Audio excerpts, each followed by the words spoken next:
हरिओम. अध्यात्म रामायण अयोध्याकांड सर्ग 7. प्रवचन क्रमांक 41. दशरथाचे स्वर्गगमन. राजा दशरथ स्त्रीच्या आहारी जरुरीपेक्षा जास्त गेल्यामुळे रामाला वनवासात जावे लागले. त्याच्याबरोबर त्याची पत्नी सीतामाई ही सुद्धा वनवासात गेली. तसेच लक्ष्मणही रामाबरोबर वनवासात गेला. याचवेळी भरत आजोळी गेला. त्याच्याबरोबर शत्रुघ्नही गेला. अशा प्रकारे 4 पुत्र असूनही या घटकेला राजा दशरथाजवळ त्याचा कोणताही पुत्र उपस्थित नाही. या अशा परिस्थितीत त्याच्या तारुण्यकाळी त्याच्या जिव्हारी लागणारी जी एक घटना घडली त्याची त्याला आठवण झाली. पुराहम यौवने दृप्तश्चाप बाणधरो निशी अचरम मृगयासक्तो नद्यास्तीरे महावने. पूर्वी तारुण्याच्या ऐन जोशात असताना मृगयेच्या म्हणजे पशूंची शिकार करण्याच्या नादाने एकदा मी धनुष्यबाण घेऊन अरण्यात कोणी सावज मिळते का यासाठी नदीच्या तीरावर फिरत होतो. पूर्वी संरक्षणासाठी शस्त्रे बाळगावी लागत असत.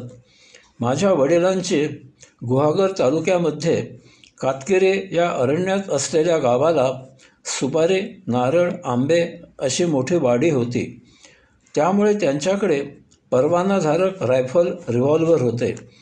मलाही ही शस्त्रे चालविण्याचे शिक्षण देण्यात आले होते.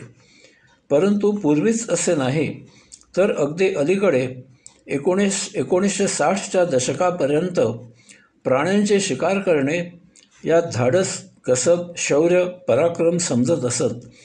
मुक्या बिचाऱ्या प्राण्यांना स्वतः सुरक्षित जागी लपून लांबून शस्त्राने ठार मारण्यात काय धाडस, कसब, शौर्य, पराक्रम समजत असत ते त्यांनाही कळत नसावे. लवकरच सरकारने कायदा करून यावर बंदी घातली. असो. राजा दशरथ पुढे म्हणाला, मध्यरात्री तहानेने व्याकुळ झालेल्या आई वडिलांसाठी पाणी नेण्यासाठी एक मुनी नदीवर आला. त्याने पाण्यामध्ये घागर बुडविली. त्यावेळी त्याचा आवाज झाला, गज पिबती पानेयमिती मत्वा महानिशी बाणुम धनुषी संधाय शब्दवेधीन मक्षिपम.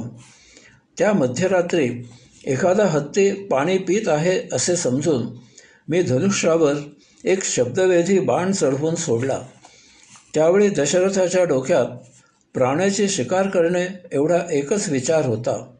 अर्थात मध्यरात्री अरण्यामध्ये पशूंशिवाय अन्य कोणी येणे असंभव असल्यामुळे त्याने शब्दवेधी बाण सोडला. परंतु तरीही एक प्रश्न अनुत्तरित राहतो. घागर बुडविणे आणि हत्तीने सोंडेने पाणी पिणे यातील आवाजाचा फरक राजा दशरथाच्या लक्षात यायला हवा होता. बाणाने त्याचे काम केले आणि दशरथाला शब्द ऐकू आले, हा हतोस्मिती तत्र भूच्छ शब्दो मानुषसूचकः कस्यापि न कुतो दोषे मया केन हतो विधे प्रतीक्षते मां माता च पिता च जलकांक्षया तच्छ्रुत्वा भयसं तस्ततोऽहं पौरुषं वचः. हे विधात्या, मी कोणताही अपराध केलेला नाही आणि तरीही मला कोणी मारले? पाण्यासाठी माझे मातापिता माझी वाट पाहत असतील. असे एका मानवी पुरुषाचे शब्द ऐकल्यावर मी भयगंडाने त्रस्त झालो. मी लगेचच त्याच्या जवळ जाऊन त्याला म्हणालो, हे स्वामी, मी राजा दशरथ आहे. अजाणतपणे माझ्याकडून तुम्ही बाणाने घायाळ झाले आहात. हे मुने, माझे रक्षण करा. असे म्हणून मी त्यांच्या पायावर लोळण घेतली. त्यावर मला अभय देऊन ते म्हणाले, माझे मातापिता तहानेने व्याकुळ झाले आहेत, म्हणून त्यांना त्वरित पाणी नेऊन द्या आणि जे काही घडले ते त्यांना तुम्ही स्वतः सांगा. मला अत्यंत असह्य पीडा होत आहे. यास्तव माझ्या शरीरामधून बाण काढा. मी त्यांच्या शरीरामधून बाण काढला, तथापि त्यांनी लगेच तेथेच प्राण सोडला. मी पाण्याने घागर भरून घेतली आणि त्यांचे मातापिता जेथे होते तेथे गेलो. पूर्वी सर्वच ग्रंथांमधून काही घटना घडली की तिच्या पुष्ट्यार्थ कार्यकारण भावाला अनुसरून गतकाळामधील एखादी घटना सांगितली जात असे. काही वेळा संचित तत्वानुसार अशी घटना मागील जन्मामधील सांगितली जात असे. श्रीकृष्णाच्या चरित्रात, महाभारतात असे पुष्कळ दाखले दिलेले आढळतात. अगदी अलीकडे भगवान गौतम बुद्धाने त्यांच्या गतजीवनामधील असे दाखले दिलेले दिसून येते. योगाधिराज पातंजलींच्या सूत्रांप्रमाणे गतस्मृती जागृत होत असे मानावे लागते. मात्र त्यानंतर आताच्या काळी असे काही दाखले दिलेले आढळत नाहीत. ज्या अर्थी पाण्यासाठी घागर घेऊन मुनिपुत्र आला होता त्या अर्थी तो जवळच कुठेतरी राहत असावा. त्याने मरणापूर्वी त्याचे मातापिता कोठे आहेत हे राजा दशरथाला सांगितले असावे. त्याप्रमाणे राजा दशरथ पाणी घेऊन तेथे गेला. त्यावेळी ती दोघे सचिंत बसून म्हणत होती, आम्ही दोघे वृद्ध आहोत. आम्ही दोघेही दोन्ही डोळ्यांनी अंध आहोत. तहानेने व्याकुळ झालो आहोत. पाणी आणण्यासाठी गेलेला आमचा पुत्र अजून का बरे आला नाही? आम्हाला त्याच्याशिवाय दुसरा काही आधार नाही. आमची भक्ती करणारा आमचा पुत्र आज आमची उपेक्षा का बरे करत आहे? त्यांना माझ्या पावलांचा आवाज ऐकायला गेला असावा. त्यावेळी पिता म्हणाला, बाळा, किती हा उशीर केलास? आम्हाला लवकर पाणी दे आणि तू सुद्धा पाणी पी. मी भीत त्यांच्याजवळ गेलो आणि त्यांना माझे सत्य ओळख सांगितली. जे काही घडले होते ते जसेच्या तसे त्यांना सांगितले आणि त्यांची क्षमा याचना करून अभय मागितले. इति श्रुत्वा तु दुःखातो विलप्य बहु शोच्यतम पितातो नौ सुतो यत्र नय तत्रा विलंबयन. हे असे ऐकताच ती दोघे दुःखावेगाने जमिनीवर कोसळली. दोघांनी खूप विलाप केला.